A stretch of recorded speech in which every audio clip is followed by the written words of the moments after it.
Ladies and gentlemen, good day and welcome to the Q2 FY22 earnings conference call for Asahi Songwon Colors Limited. As a reminder, all participant lines will be in listen-only mode, and there will be an opportunity for you to ask questions after the presentation concludes. Should you need assistance during the conference call, please signal an operator by pressing star and 0 on your touchtone phone. Please note that this conference is being recorded. I now hand the conference over to Mr. Abhishek Mehra. Thank you, and over to you, sir. Thank you, Aman. Welcome everyone, and thank you for joining this Q2 FY22 earnings conference call of Asahi Songwon Colors Limited. The results and investor updates have been emailed to you and are also available on the stock exchanges. In case anyone does not have a copy of the same, please do write to us, and we'll be happy to send it over to you. To take us through the results of this quarter and answer your questions, we have today with us Mr. Gokul Jayakrishna, Joint Managing Director and Chief Executive Officer, Mr. Arjun Jayakrishna, Executive Director, Mr. Mitesh Patel, Senior General Manager, Commercial and Strategy, Mr. Prateek Shah, Chief Financial Officer, and Mr. Saji Joseph, Company Secretary and Compliance Officer. We'll be starting the call with a brief overview of the financial performance, which will be followed by the Q&A session. I would like to remind you all that everything said in this call reflecting any outlook for future, which can be constituted as a forward-looking statement, must be viewed in conjunction with the uncertainties and the risks that the company faces. These uncertainties and risks are included but not limited to what we have mentioned in the prospectus filed with SEBI and the subsequent annual reports, which you will find on our website. With that said, I'll now hand over the call to Mr. Jayakrishna. Over to you, sir. Thank you, Abhishek, for the introduction. Very good afternoon to everybody, and welcome you all to the earnings call for Q2 21 and H1 22. It is my pleasure to be Q2 22 and H1 22. It is my pleasure to be speaking today to all of you, and thank you very much for your participation today. Since we last spoke, the environment around us has significantly changed, some for the better, some for the worse. The environment of COVID, which was a very, very impending threat to the global business and even to the health of everybody around, and we have seen the worst of it in India in the second leg of COVID, seems to be well past us. And I pray to God that we are past it and we don't see a third wave. I think the country as a whole has somehow managed this extremely well, and we are probably seeing that India is even better placed off than countries like US and Europe today, for which I take great pride. This is a healthy sign going ahead for business, because things are starting to roll back to normalcy. Having said that, there is other forces in the business environment which are very, very disruptive, which all of you being in the investment business and finance business are fully aware of. I like to call it the Holy Trinity. It is the disruptive nature of the rise in raw material pricing that we are seeing, which is unprecedented. It is also the rise in coal and energy cost. And third, and extremely uncertain, is the freight cost and availability of container. So this Holy Trinity has caused disruption of mega proportions, which I, at least in the last 2 decades being in business, has not witnessed together. It remains up to well-run companies to manage this disruption. We don't see it as a threat. We actually see it as an opportunity in 2 ways. One, such disruptions make it extremely difficult for poorly managed businesses or unorganized sector to withstand the disruptive nature of the forces. This automatically becomes a big advantage for the companies which are better planned and financially stronger, so that they can take advantage and take additional market share beyond what the 5% growth that the industry generally, 4 to 5% international growth that the industry witnesses. At Asahi, I am proud to say that our team has worked hard through this COVID and this price disruptive nature of disruption, and managed it reasonably well. And we have managed to acquire additional customers and also grow beyond the 5% given the opportunity that has been presented. And the third and final thing, the China plus one situation continues to play out. We do continue to get calls from major customers and multinationals globally about a second supply source from Asahi in place of the Chinese that they have been dependent on in the past. This augurs well for the next 5 years or 10 years for our business. With this, I will just go into the key highlights for Asahi's standalone numbers for Q2 and H1 22. Q2 22, these are bullet points just so that it is simple rather than talking in paragraph. Q2 22 turnover growth of 50% from 62 crores to 95 crores in Q2 22. H1 22 saw a turnover growth of 51% from rupees 120 crores in H1 21 to 190 crores in H1 22. This basic overall top line growth was equally driven by volumes and prices. I would say approximately 25% of the 50% growth came through volume growth and about 25 odd percent came through price increases. Both of these trends are very encouraging when we discuss it at the board and strategic level within the company. We believe that the volume trend that we have gained, which was unexpected, we had never budgeted that we would grow much in the blue business. Of course, we have a lot of unlimited opportunity to grow in the AZO business. However, in the blue business, even in the last call, one or two people had asked about the growth potential, and I had guided that we don't see much at all. However, we have seen a 20 to 25% top line growth in volume alone. And the second trend of price, cost increases driven by the holy trinity of raw material, coal and freight costs. We have been successfully able to pass on to our customers, which has accounted for the balance 25% of the 50% top line growth. Both of these trends are encouraging. How sustainable is the price trend will probably depend on the raw material and the price increases that we are seeing. But we are confident within the company the 20-25% volume growth seems sustainable, and we have acquired new customers and increased our strength and breadth. Based on this, we hope to see an overall year-on-year growth of approximately 35 to 36% in the top line of Asahi in FY22 compared to FY21. Now talking a little about the bottom line, Q2 22 EBITDA stood at 12 crores, which is the same as the Q2 21 EBITDA number. So there wasn't any much change. We were able to mitigate the raw material price increases, freight and coal price increases by increasing our top line. So where there could have been a possible dent in bottom line, we maintained a flat EBITDA. H1 22 EBITDA number came at 24 crores compared to 23 crores in H1 21, which is a 4% improvement in the EBITDA. EBITDA margins were under pressure, which was fully expected with the cost increases that we have been witnessing, which is completely unprecedented and extremely difficult to not only manage but even to forecast.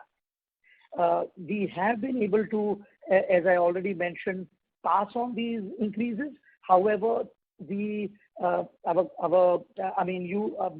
know from the last call that we price our customers on a quarterly price and volume contract.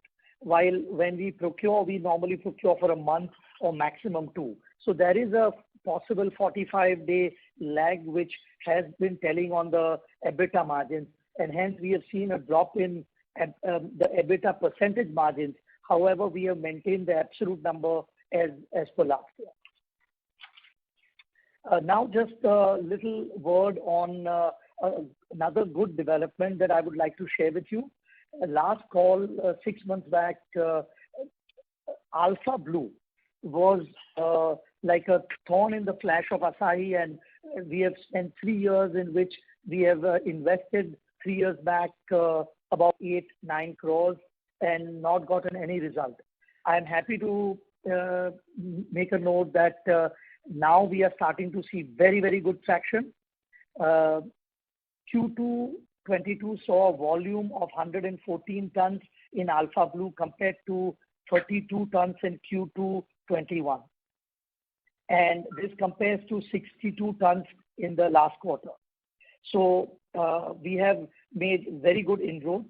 In Q4 22, we expect this to be double at about 225 metric tons from where we are in Q2 22.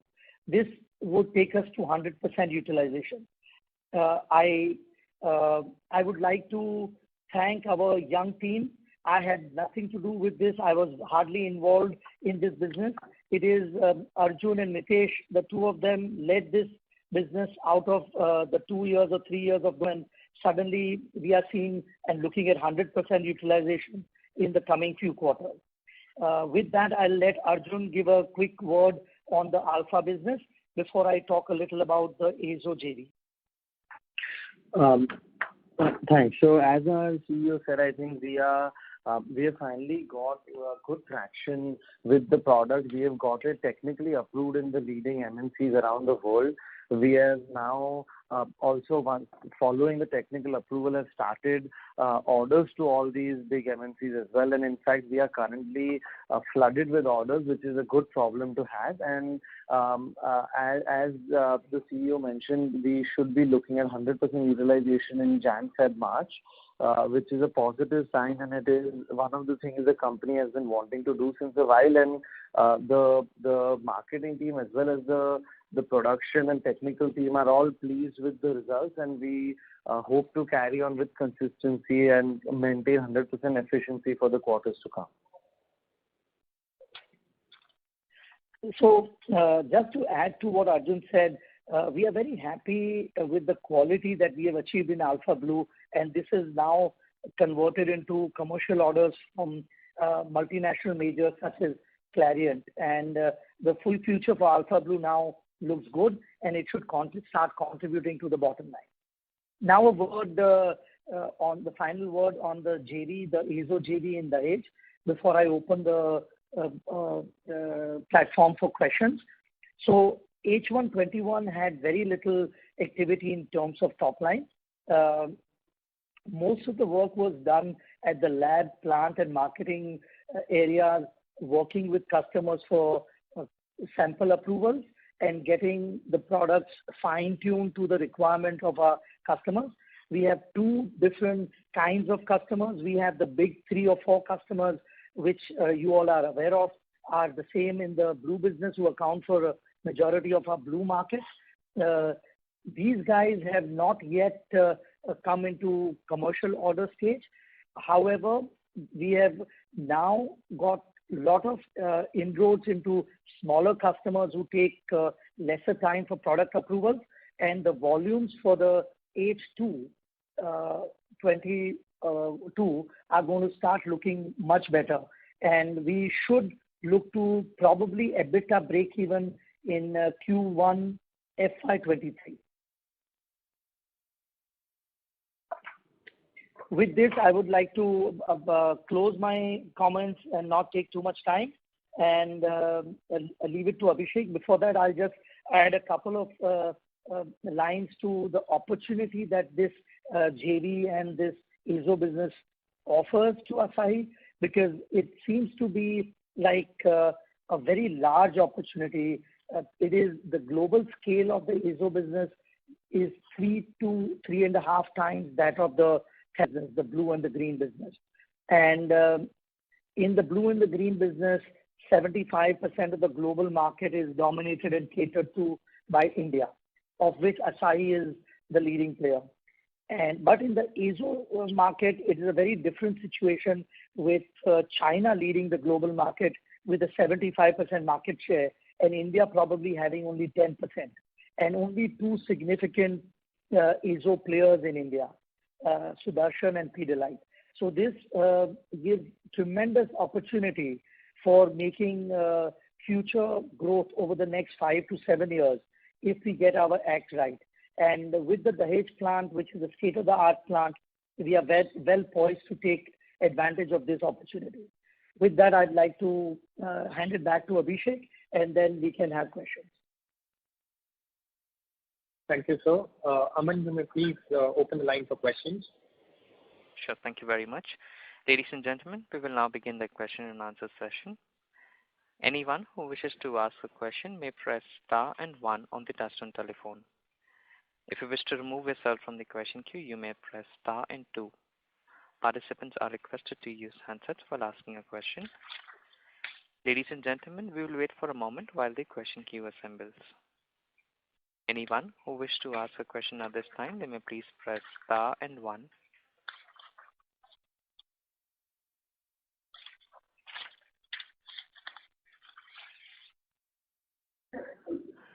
The first question is from the line of Parth Agrawal from Ladderup Wealth Management. Please go ahead. Hi. Congratulations on the good set of numbers. So I understand top line growth has been fantastic in the last few quarters, and as you have mentioned that it is driven equally in price and volume. So you seem convinced that the volume growth will sustain. So just if you can, elaborate on that why do you think it will sustain going forward? Thanks, Parth, for your question. Honestly, I'll give you a very honest answer. Internally, strategically, we were not, and we have always been honest even in the past. So we have always guided that we won't expect much from the business in terms of top line growth, while we continue to, fine tune the bottom line. However, now with this COVID hitting last year in March 20, a lot of things changed. First of all, Asahi was the first glue manufacturer in the world to get back into operation. And none of our supplier or customer orders had to be renegotiated or even delayed. So this left a very good taste in the mouth of the customers, and they were all, very good old customers, but suddenly they were really happy that they were, buying from Asahi and not from anybody else.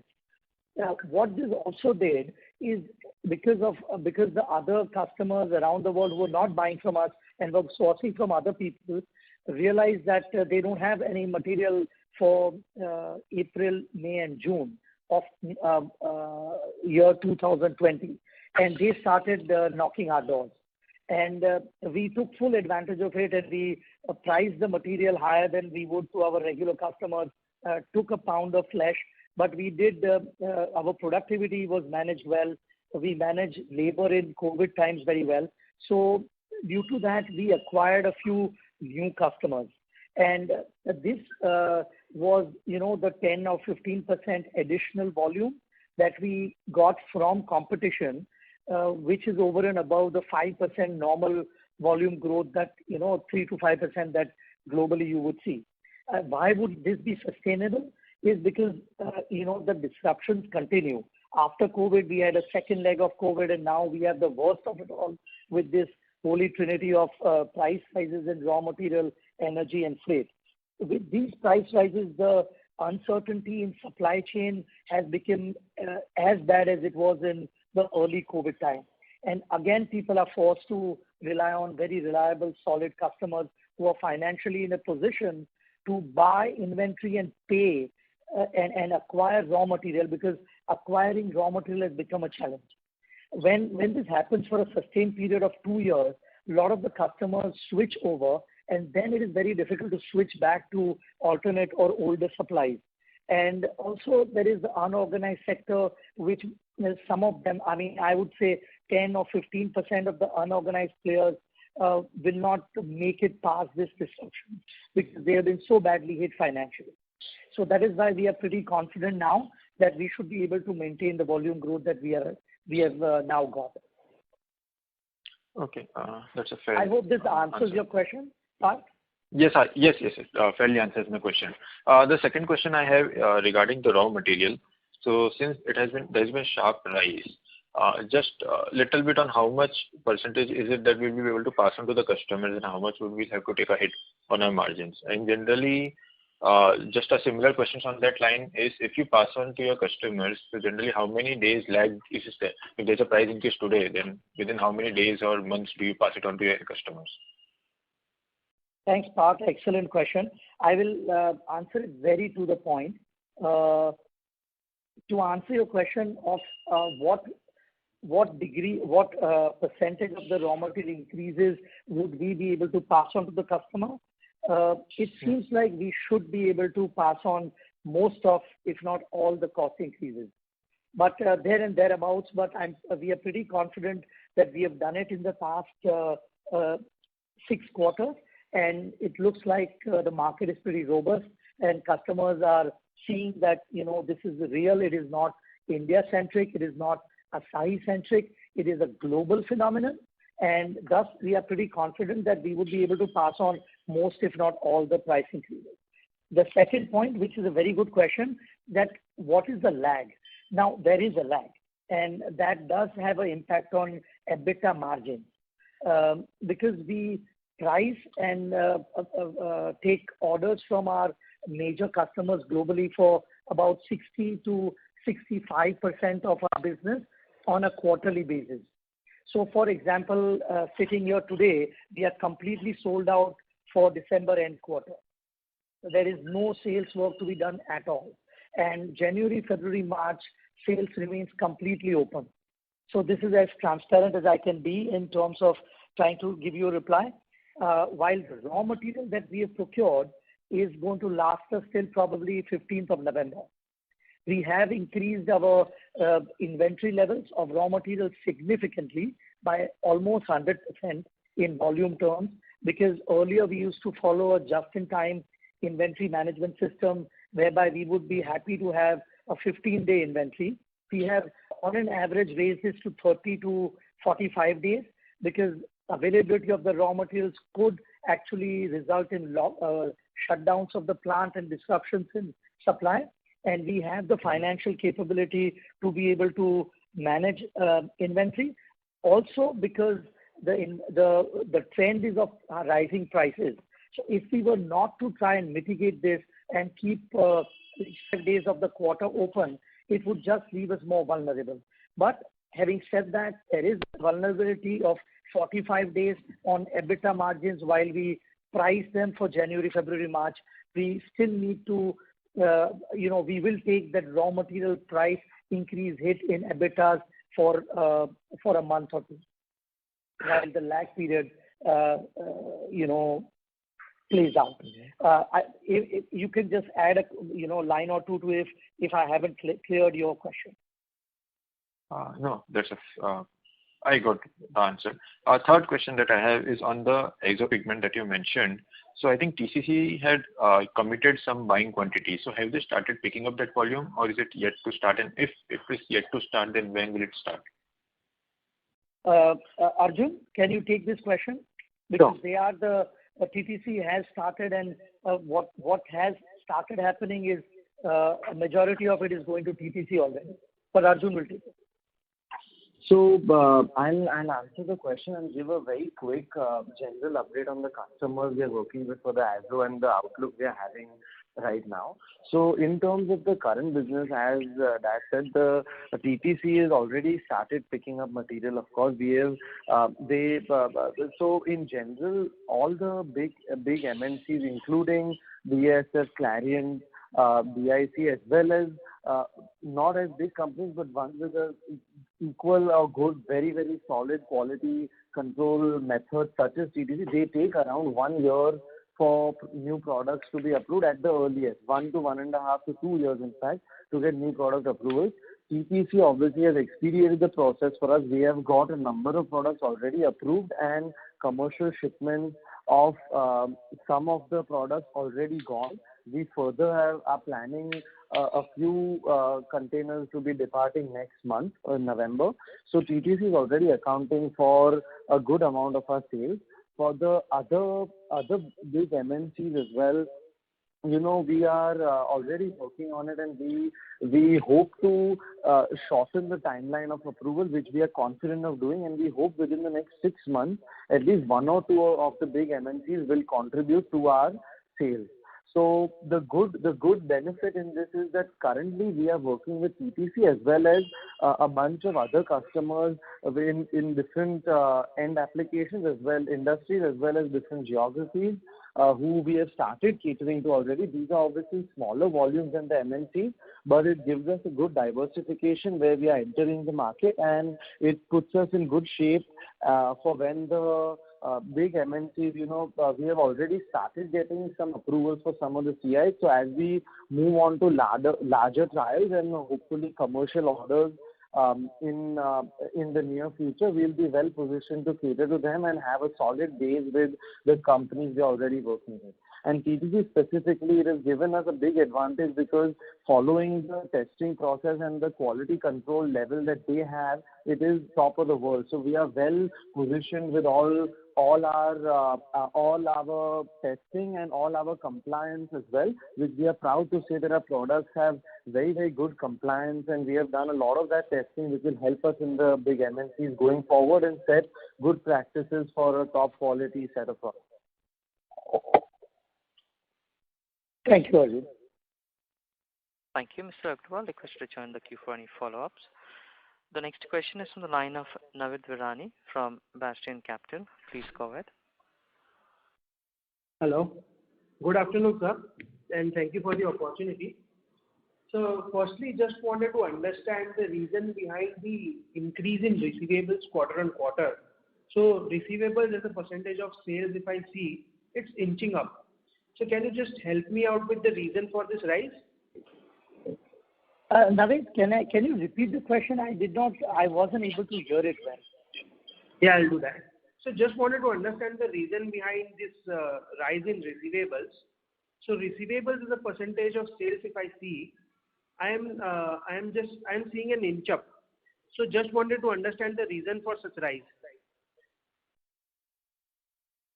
So the receivables, basically in absolute numbers would have gone up because of the increase in the turnover. But if you look at the receivables in terms of days, at least what I have, and our CFO Prateek will correct me if I'm wrong, but FY21 we had 86 days receivables, which we have brought down to 79 days in the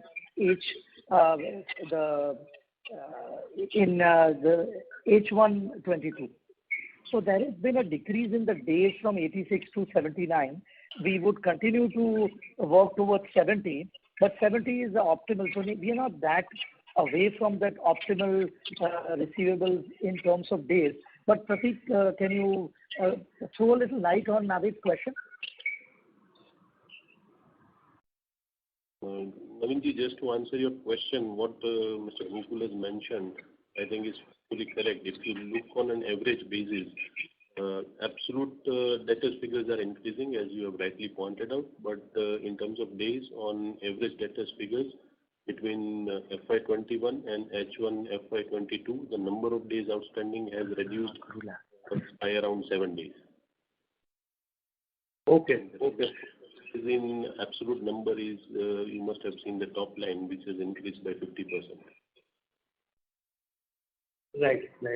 So I just wanted to understand our receivables policy. I just wanted to understand, are we being more lenient with the newer customers or not? So that is the reason I asked that question.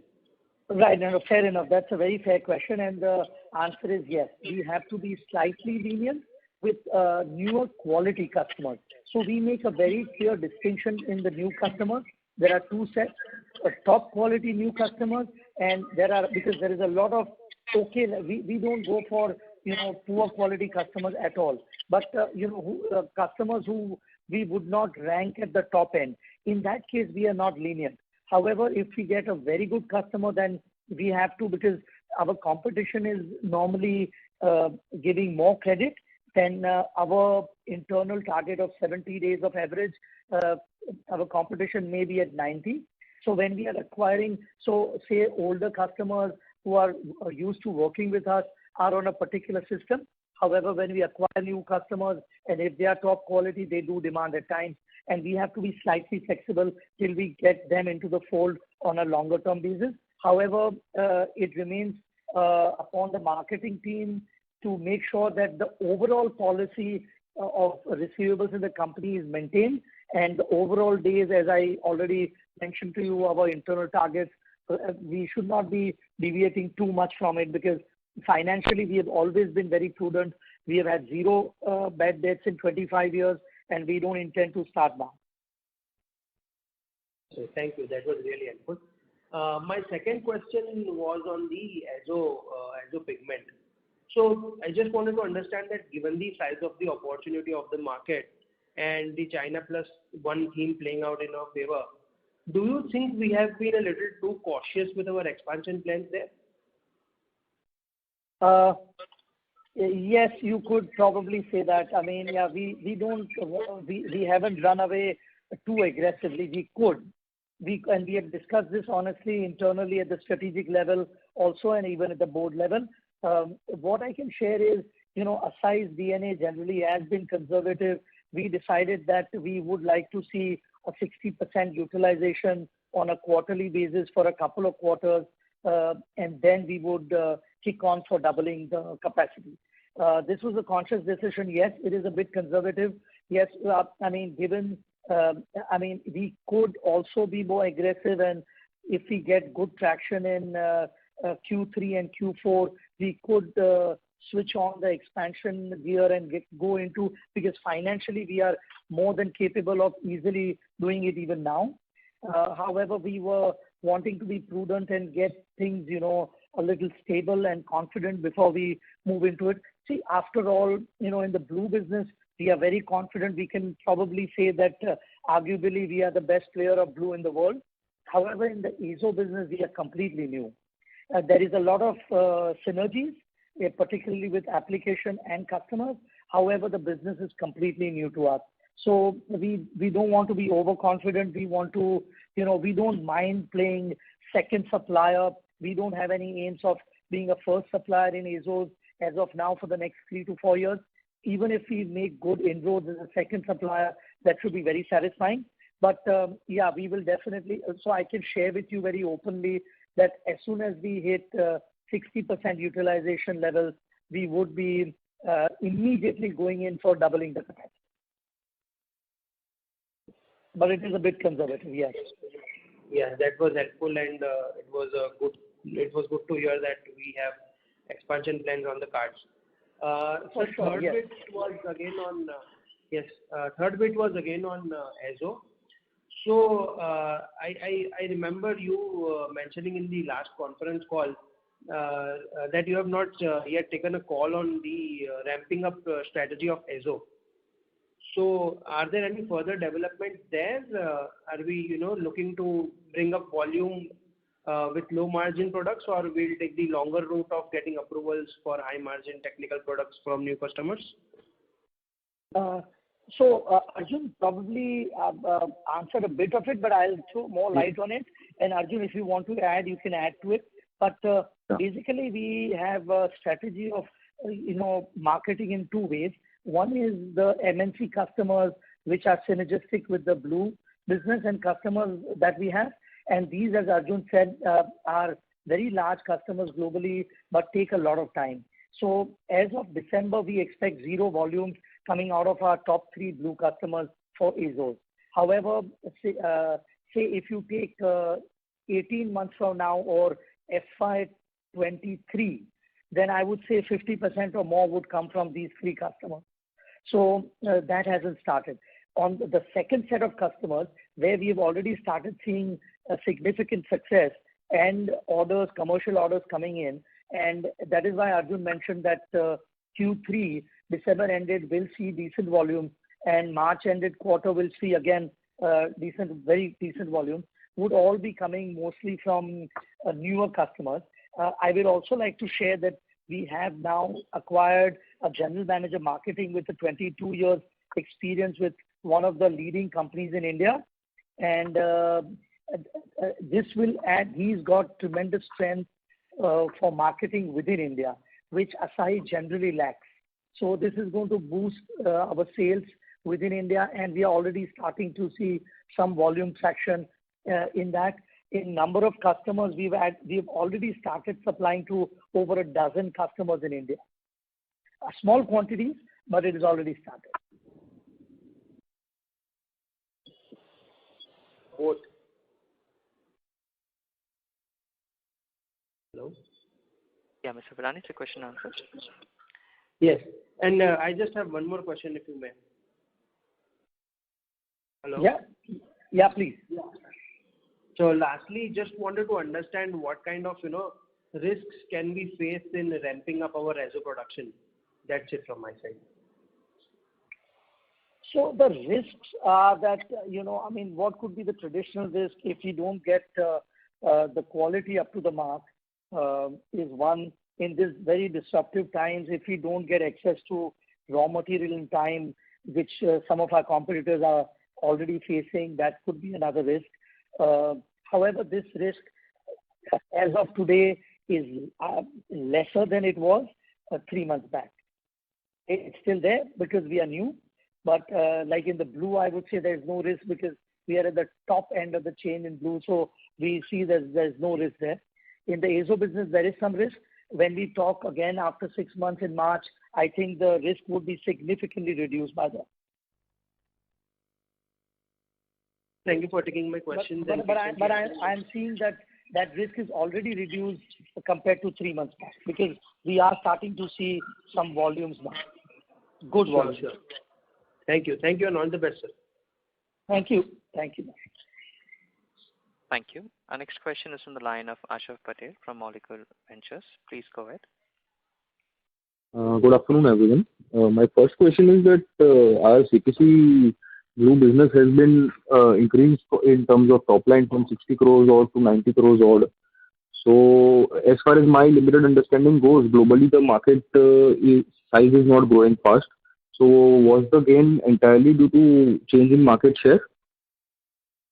So the growth from 62 to 95 is coming half from volumes, of which a lot of it is due to market share, and the second half is coming from our passing on the raw material price increases to our customers.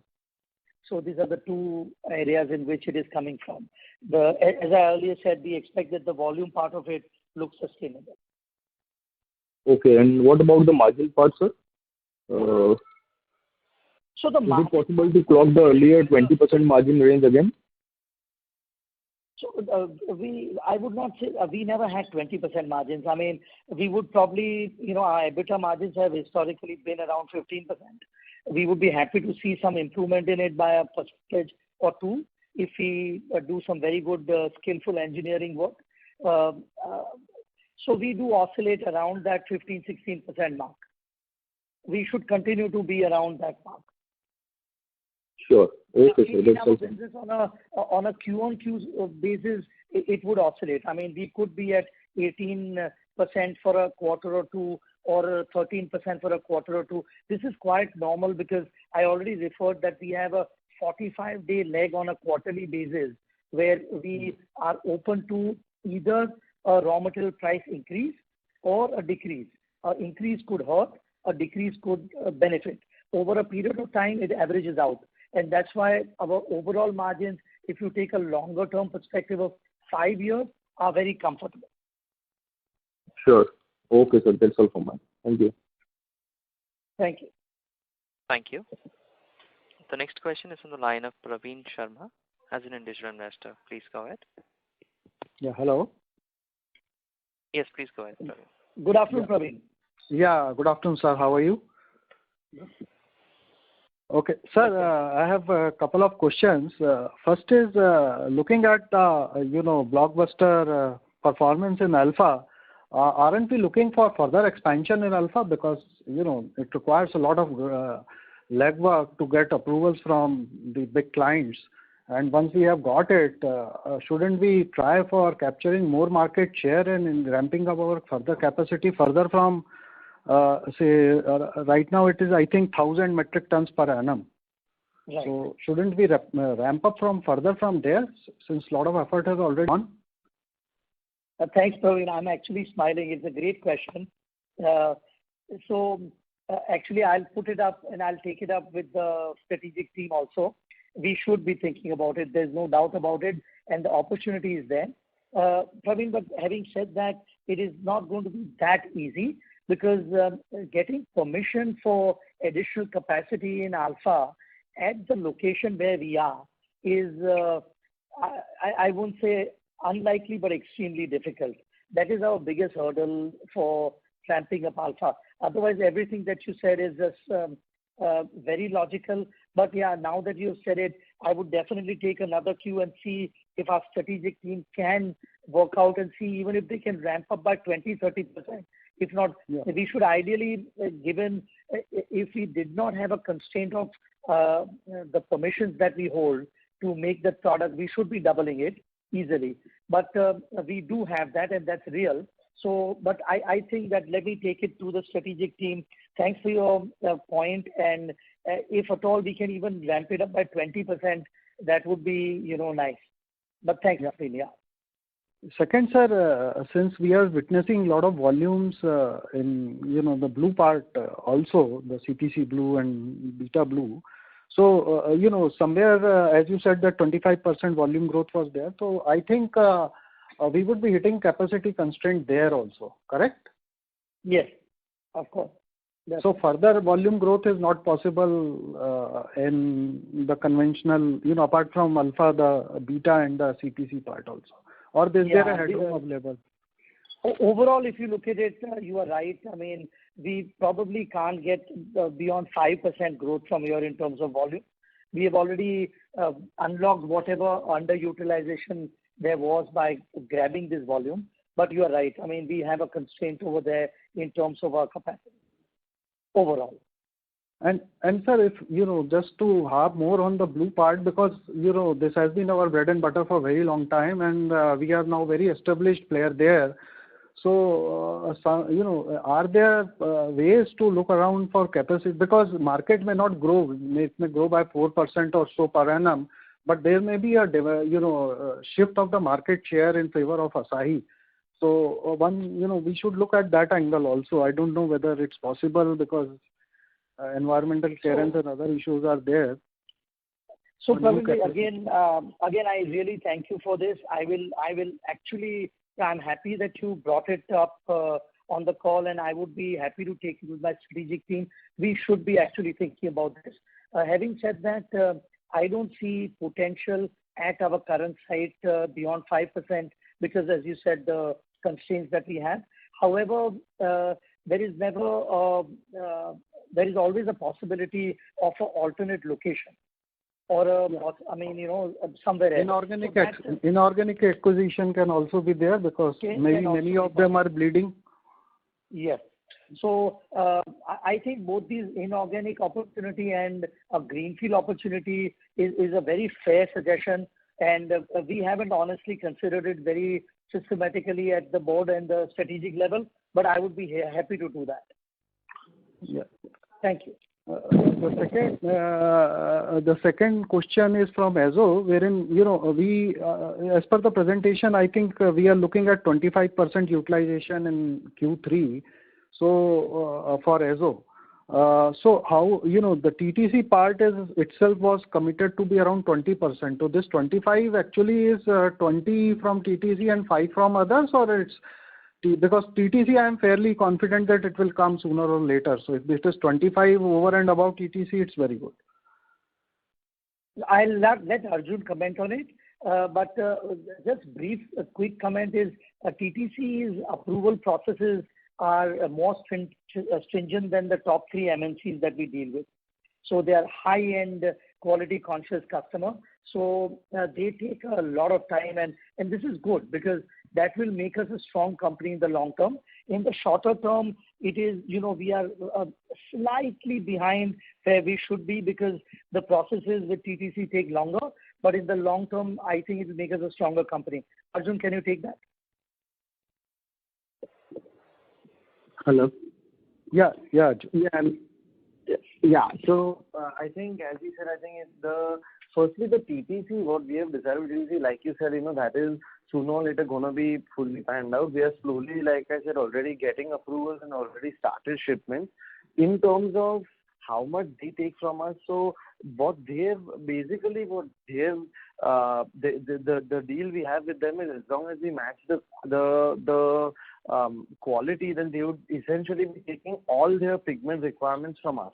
So as we start to, but this, however, is a combination of all the CI. So as establish the various products, and we get approvals for them, based on that, the volumes will be starting with TTC, and as soon as we can, they'll obviously be giving us as much business as possible. So we hope to carry that on, and side by side, like you said, also maintain our other marketing processes, and go for all the different customers we already started sampling to, as well as the MNCs, and then also TTC, of course.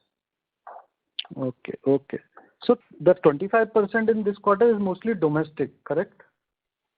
Right. Okay. And when do we, see, because if I recall correctly, we were looking at, further expansion of 2400 MT once we hit 50%. So when are we, when are we actually expecting that hitting 50% and going into the next expansion? See, we would, I mean, of course, the endeavor would be to do it as soon as possible. Yes, you are right. As soon as we do hit 50 or 60%, we will go into doubling the capacity. This is a decision that has already been taken and approved by the board. When is, I mean, I wouldn't like to answer an exact number, because I don't like to be wrong in the end. But if I were to guess, then I should think that in March, April, May, June, I think we should be getting to that. Okay. And are we, sir, getting, because TTC anyway is having 49% equity in ATC, which is very significant part. So are we getting any support from them in the marketing and sales initiatives? Because at the end of the day, it's their company and their product, their technology also at the stake.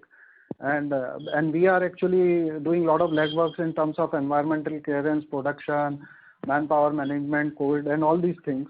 But are they supposed to give us a leeway into their client bases and increase the sales part there? So Praveen bhai, this is again a good question. See, TTC has been extremely supportive. I cannot imagine of a better joint venture partner, having now worked with them for 1.5 years. Particularly technically, they have been supporting our technical team like anything. I mean, I can't start thanking them for that. On the marketing side, we have a buyback arrangement where, as Arjun mentioned, the entire volume that they consume and buy for dispersion will eventually be coming out of ATC production. However, on the pure commercial marketing, the agreement is that it will be all done by us. So they have no commitments or anything. But yes, they have been otherwise extremely supportive, giving us a lot of leads in Europe, including because they have 13 establishments around the world, and even in areas like geographies like Brazil, where we have zero sales and presence, they already have a presence. They have already introduced us to their a business partner there, and I think Arjun and our marketing team have already acquired an 11-ton order from that company. Just to give an idea that in that sense they are helping a lot, but they have no direct responsibility in terms of sales or marketing. Okay. And sir, if I read correctly in the presentation, it's mentioned that 1200 plus 1200 for red and yellow. So are these capacities color specific, or they can be interchanged? They can be interchanged. Okay. So means if yellow is doing very well, if I could see in the press release, then yes, we can actually go the entire capacity for yellow. And you are right. And this is a possibility. When you move from red to yellow, it is easy. If you're moving from yellow to red, when you're moving from red to yellow, it is possible, but you have to do a shutdown and a cleaning up process. But other than that, yes, there is a theoretical possibility that if the traction on yellows is, for example, more, we could convert even the entire capacity to yellow. Yes. And sir, is there any, this is the last question, is plan for the other land parcel at Saika, which we are thinking, or we are now completely focused on Azo itself? So right now, Praveen bhai, we are just focused on the Azos, and we also would keep an eye out on a small opportunity of inorganic growth if it comes about with the strong cash position of the company. So we haven't really spent too much bandwidth on monetizing the Saika parcel. It remains a very valuable, thing on the balance sheet, and we hope to. Let's see how it goes, but I don't have a good answer for you on that yet. But sir, is just a extension to the question. The Saika land environmental clearance also includes the blue, alpha, blue, beta, and CPC, or it is only the Azo part which we have taken? No, it does. It does include the blues as well. So okay. So that it helps in terms of. But so I don't want to mislead the listeners. I mean, we don't have a strategic plan to start blue there. So it should not be red. I mean, I'm clarifying. I mean, it's too big a land because. It's too big a land for blue. If we decide something which is not conducive to be made with blue, then we would be compromising the land parcel. Plus putting up additional blue, because things are good right now, may be an aggressive move. And then later on, if the market isn't good, then, finding sales and all is an issue. So we have to think about various things. Okay. Thank you, sir. Thank you. That's all from me. Thank you. Thank you. Our next question is from the line of Ankit from Bamboo Capital. Please go ahead. Thanks for the opportunity. Sir, on the JV side, on the 2,400 ton per annum capacity, what can be the maximum revenue that we can generate? So volume of 2,400, the value would depend on the pricing. Right now, it's very difficult to put a number because it is so potentially disruptive. But Mitesh, can you take that question? And we can't commit on a number because of the price fluctuations. But I do. I do understand that. Yeah, it could be max 150 crores. Sure. So I would think 150 to 160 crores from the current capacity. Okay. And let's say when we cross 50-60%. Again, I would like to qualify that because it could come down to 135 when if prices fall. If prices rise the way they are, it could go to 160, 70 also.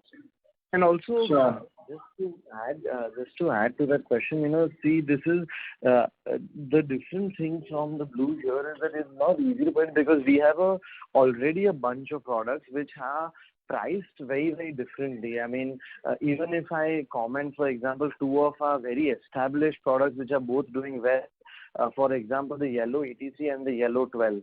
The yellow 83 would be like a $20 per kg product, whereas the yellow 12 is $6 per kg product. So everything will depend on the mix of the CI we make, of which we are already doing 9 different CIs, which are established and commercialized.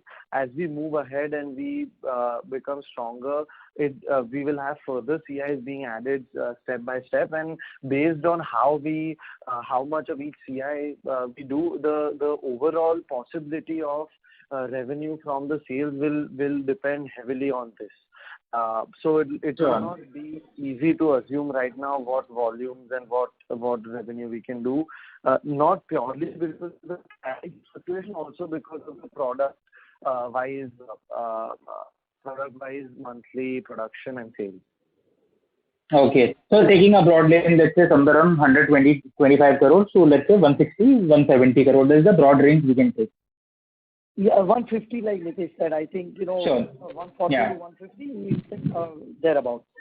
Sure. And sir, on the margin side, will this be also like 15-16% kind of margin is possible, let's say, once we cross 50-60% capacity utilization? So I think this is an interesting question because, overall, eventually, yes, it should be around that area, 15 to 16%. However, this is after we expand our capacities. Before expanding at the current capacity, we would be probably constrained to reach 16%. Okay. So with current capacity, what kind of margins can we look at? Very difficult to actually put a number on it. We are just learning things in the AZO thing. True. Pardon me. I mean, Sure. but it would be, as I said, 15, 16 may not be possible on the current capacity. However, when we ramp up and double it, the doubling is going to happen at half the cost. Sure. Return on equity, return on capital employed, and the margins all are going to come change significantly once we do that. Sure. And sir, one question on the strategic part, broader part. We have been looking at this company for a long time, and our sales have been growing at a relatively lower pace. But now, over the past year or two, and currently as well, with Arjun also joining you in the business, it does seem that we have become a bit aggressive. Of course, there are tailwinds from China Plus One policy, which is helping us. So you have this, in this AZO part, you have formed this JV, which has a potential to actually, let's say, when you do further expansion, which has a potential to reach 10,000 ton per annum, and let's say on a broader level, somewhere around 600 crore or 500 to 600 crore of revenue capability. From your talk, it does seem that there are certain opportunities we are looking at on the inorganic front as well. So can we say that we do see our growth rates increasing significantly over the next 3 to 5 years with the kind of measures we have already taken in and the other measures which are planned for the medium to long term? Yes, definitely. We would be. We were a bit too conservative. We are now becoming a little more aggressive. We have Arjun who's joined in, young blood engineering, brings some value. Also, we have increased the depth. Apart from Arjun, it's not just him. We have also increased the depth of the organization, and me and Mitesh are working actively on the strategic side to further broaden the bandwidth of the managerial bandwidth of the company. If we are able to improve this over the year or two, we don't see why we can not easily double in 3 to 5 years. If we don't, if that would be disappointing. We should be able to do a little better than that, because you rightly pointed out there is a clear potential of a 300 to 600 crores business on the Dahej side. Sure, and we do have another land available at Saika. We might even look for acquisition or for any inorganic opportunities which come up. Yes. So one inorganic, the company is financially strong, can take not very large, but we can take advantage of some small opportunities if they come by. But if not, then the Saika parcel, as two of you have mentioned today, is a large parcel. It is twice the size of the Dahej parcel. So 115,000 square meters. So that potential is always there. However, we have not done any strategic work mentally on it yet. Okay. And the inorganic opportunity will also be in the same line of business segment, or you might also be looking at some other segments or some other new area in the chemical side? So we are not actively looking at an inorganic opportunity in pigments at all. Okay. No. We were at one point of time, but when we went into Dahej, now we would not. Now whatever we do, because the pigment headwind in Dahej itself could be significant. I mean, there is a lot we could do. So our energy should be concentrated only on that in pigment. Sure. Okay. Thank you so much, sir. Thank you so much. Thank you. Thank you. Our next question is on the line of Piyush Goyal as an individual investor. Please go ahead. Hi Gokul, hi team. Good afternoon, Piyush bhai. कैसे हो भैया? All good, thank you. So sorry I joined late. So a couple of things. As I was reading an article in Times of India, or I think Economist Times, where there was a report that a lot of units are getting closed down because of this raw material prices. And so, like a lot of people have already asked that question, that could become your potential acquisition targets if you want to, given the bottleneck you have in your current location. So that is one thing. The second thing is, like, if I am seeing the quarter-over-quarter results, like last quarter you did about 96, 97 crores, but this quarter you have done only 94. So despite all these price increases caused by raw material prices, the revenue has gone down a tad bit. So is it because the volume gone down, or what is the reason for that? So I'll take the second one first. The turnover is just, the difference is 1 crore, so there's not any change in the turnover. Prices have gone up a bit. Volumes were a little down, so that is about it. I mean, and the volumes down were due to logistic freight issues. So there was, but yet we maintained the similar top line to the previous quarter. As far as what was your first question, Piyush bhai? Yes, I was reading your interview as well. Yeah. Like the Better Times of India. Yeah. I remember. So now I got the first question. So there is, like you read in Times of India and has been now started broadly being reported, a lot of the unorganized sector is coming under pressure because of this 2 years of disruption from COVID and raw material and freight and coal and energy and everything. There is a huge financial pressure where unorganized sector players are now finding it very difficult to do business. And because of this unprecedented raw material rises, they are not in a position to be able to manage this. Some of them can't get access to supply because suppliers won't give them credit anymore. They don't have the money to buy. If I have to buy at 30-day credit instead of 90, I'll just do it. I mean, every company won't be able to do it. So the small ones are finding difficult. Some of them have closed down, or I won't say closed down, but reduced productivity because of logistics as well as raw material availability and finance issues. This is how some of the volume growth came to us. And because this disruption doesn't seem like it's going to be over next week, there could be a permanent opportunity for us in getting this volume.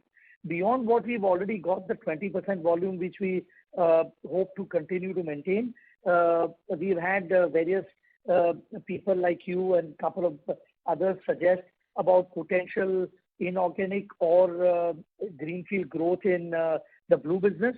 While this we have not thought of very seriously, there may come a time when inorganic growth opportunity in blue may become possible. However, we have to be very mindful that if we do anything in that area, it comes with a lot of disadvantages in terms of no other manufacturer of blue is at our level in terms of quality or cost efficiencies.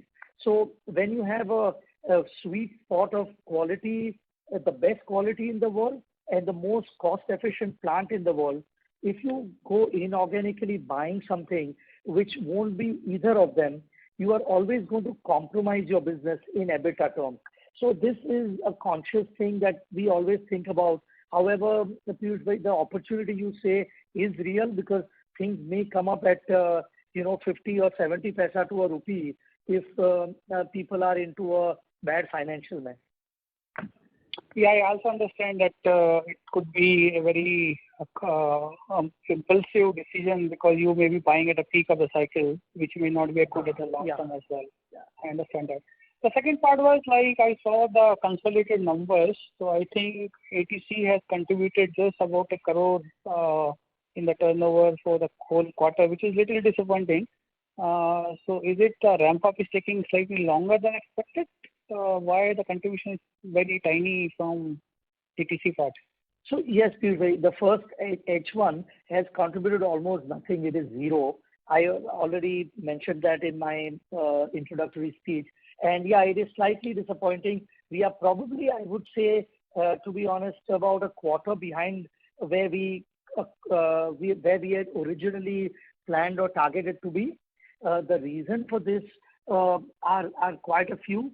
But one of the main reasons is because the CI numbers on which our team strategically decided to do work on are not the low-end ones. The high-end ones are taking longer time for approvals and longer time to get the quality right.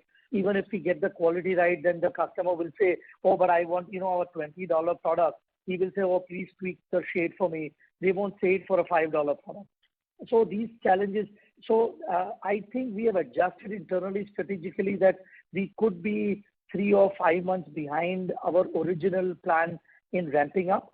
But over a longer period of time, they should be rewarding because it will make our team much more stronger.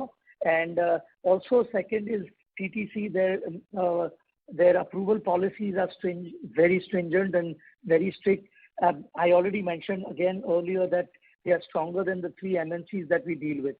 So this pushes back the approval process. Even for example, TTC buying all its products, they want to buy, we want to give, but the approval process with TTC is very, very strict and it takes longer than we would have assumed. So again, a 3-month lag. But this is going to help us a lot because it is already helping. Arjun mentioned that where we would expect 18 to 24 months to get commercial business from the big 3 MNCs because of this TTC stringent approach and their support to our technical team, we could be doing it as soon as 8 months or 12 months. So that means about 4 to 5 months from now, we could see commercial business coming out of 1 or 2 of the big 4. No, that's really nice. I understand that process takes longer time and that is good for long term, maybe short term pain, but good for long term. And one more thing, I forgot to answer. You asked about how it is happening now, and this I should take. So while H1 was as good as 0 at 1 crore is as good as 0, we do expect that we should be around, I don't want to say anything futuristic, but we should be around 8 to 9 crores for quarter ending December, and about 20 to 25 crores for the full year. So that would be great. And last thing from my side is I want to congratulate you and your secretarial team led by Saji that you guys have continuously improved on your all secretarial practices. We are having a quarterly result within October, and we are today having the con call followed by that and the investor presentation. And the annual report looks fantastic. So I think very well done on all those fronts, and that makes company great from good. So thank you very much, Piyush Bhai, for your kind words. It's always encouraging to have investors on the con call as well. We had 2 investors today, you and Praveen Bhai, and we have got some very good inputs from both. I'm proud to have investors you on with us. Yeah, that's why I've seen you for last 10 years almost now. I've been invested with you for that period. And thank you so much. I've seen this growing and changing, and just keep up the work. I am very proud. Thank you, Piyush Bhai. Thank you. The next question is from the line of Sagar Kokania as an individual investor. Please go ahead. Yeah, so the question is, if you look at the raw material cost as a percentage of sales, that has gone up from 50% in the same period last year to about 61%. So when do you see it returning to 50%? Is that next quarter or will it take some more time? So your numbers are absolutely accurate. Yes, it has gone from 50% in September ended 20 to 61% in September ended 21. This is primarily due to the raw material, coal and freight increases. But I mean, mostly the raw material is contributing to this rise. When this will change, I'll give you a very clear answer on when it will change. It should change when the raw material prices start tapering off. There will be a quarter in which we are booked out and the raw material prices start falling, and then we will again see that it will fall back. Having said that, I want to clarify that 15% should not be used as a benchmark, nor should 61-62% be used as a benchmark. We are normally at about 55 to 57% or 58%, and that should be kind of the benchmark. And we should I don't know when, but we should soon enough be going back to that benchmark. Understood. Thank you. And one question on the power and fuel cost. So is that also something which you are able to pass on to the customers? So that has been yes. The overall cost of raw materials, power and freight, everything has increased, and we are happy to report to all of you that we have been able to successfully pass on these rises pretty well. The reason is simple, because the demand seems to be strong. Customers are understanding. They've been with us for more than 10, 15 years. They know that we won't ask for price increases unless they are really required.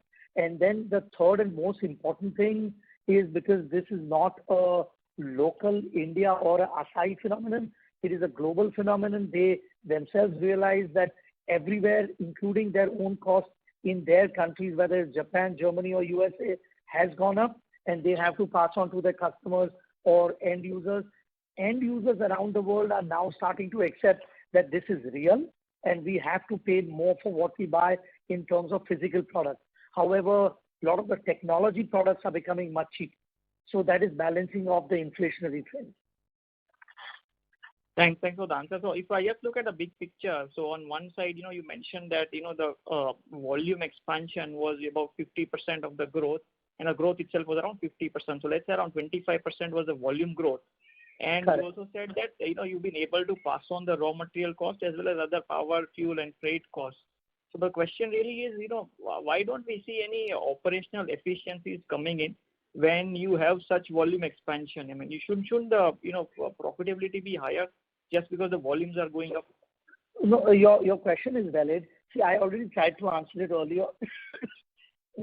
We are trying for operational efficiencies, and actually we have done a good bit. However, the margins, EBITDA margins in terms of percentage, have dropped because of the lag period of passing on. While we are able to pass on, yes, but if you talk about the current quarter, as I mentioned already, we are already sold out till December. Now, if urea prices, GNFC raises tomorrow, I mean, this is going to be a hit on me. But if it decreases, it's going to be my benefit. So this is what caused that Q-on-Q margin pressure in percentage terms. However, we made it up with volume and price increases and total turnover increase and some operation efficiencies. But yeah, there is always a room for more operational efficiencies, and particularly with Alpha that we are working on right now, our young team is working on more operational efficiencies in a very proactive manner right now. Sure, thanks. And just if I can squeeze in a last question, so as I see it in the quarter results, there is about a drag of about 1.5 crores on account of the new JV. And you mentioned that, the turnover of that will be around 20 crores for the rest of the year. So correct. What's the profitability that we can assume? So right now we are at negative 1.5 plus minus, a few percentages. But we would continue to be negative.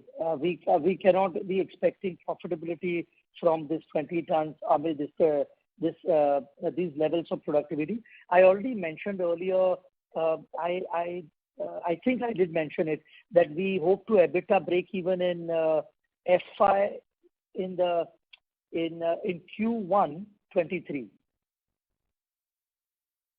Yeah, understood. Thanks for the. So we would bleed a bit. The bleeding should reduce from what it is in H1. H2 should be less, for sure. So what's the break even quantity turnover in terms of the tons? I would not want to share that for two reasons. One, it would look. This is in public domain, and it's access to all our competitors. And two, very honestly, we won't be able to even pinpoint the exact break-even quantities, because the daily changes in raw material costs are so heavy, and the pricing changes in the product are so heavy that to pinpoint a break-even, we have a break-even internal number in mind. But if you excuse me, that would not be, I don't want to mislead people who are listening. No, understood. What I was trying to understand is from a capital allocation point of view, what is the typical, payback period or some return ratios that you look at when you are doing these investment decisions? That's where I was coming from. Right. So typically, return on capital invested, we should be looking at 20% ROCE. is what we generally try to do when we take capital investment decisions. This we try and do. And that's over what period of time? Generally, I mean, on a year-on-year basis, when we allocate capital to new projects, we hope to get a 20% ROC on a routine basis once it is fully operational.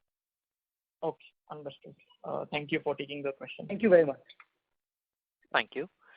Ladies and gentlemen, that would be our last question for today. I now hand the conference over to Mr. Gokul Jaikrishna for closing comments. Thank you, and over to you, sir. Thank you, everyone, for listening in on the call today and attending. We've had some very proactive questions. I'm very thankful to all of you for these. We do also take inspiration from these questions and also some guidance. And I can assure you there is a couple of points raised today which I would like to take at the strategic level within the company as well. What we do, of course, I can't comment on, but there has been some very proactive and positive questions which I take value out of. I thank you all for this, and we look forward to a bright future and take advantage of the AZO scale-up that is potential over the next 5 years. And we also will work hard to mitigate the challenges of this Holy Trinity raw material cost increases that we have faced. They may put Q-on-Q challenge from time to time in percentage EBITDA percentages, but we are confident of returning back to our mean on a normal basis, on a sustainable basis. Thank you all. Thank you very much. Ladies and gentlemen, on behalf of Asahi Songwon Colors Limited, that concludes this conference. Thank you all for joining us, and you may now disconnect your lines.